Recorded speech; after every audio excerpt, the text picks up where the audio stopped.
welcome to another episode of CS50 Introduction to Python. I'm your host Frankie, and boy do we have a jam-packed show in store for you today. I will be reviewing the dope new game Retro Hangman, developed by yours truly.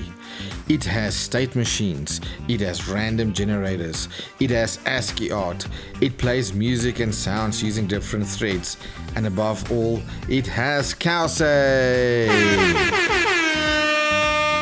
Oh nuts, I just heard that the Great Moo was never added as a library.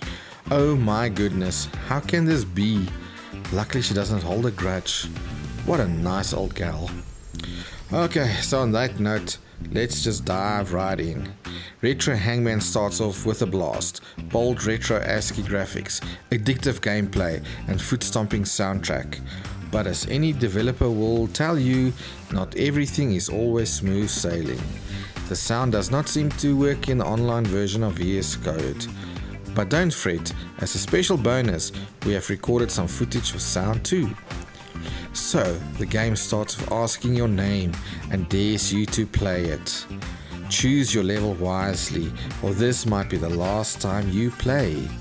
Each wrong answer repaints a screen with the news getting tighter and tighter, so to speak.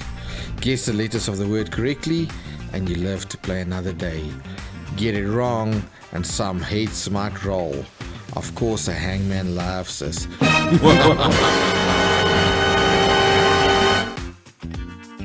And now, as promised, some bonus footage with sound included. It does add a little something to the game, won't you say?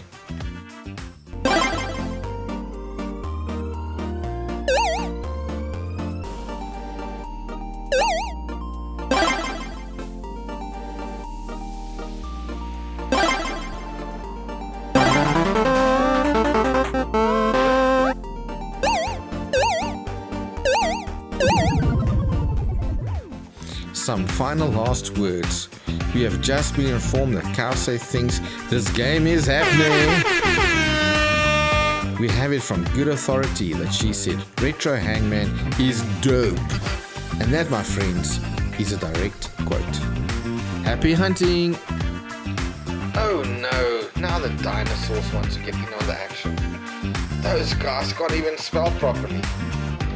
But boy, do they keep grudges. Better let them play, I guess.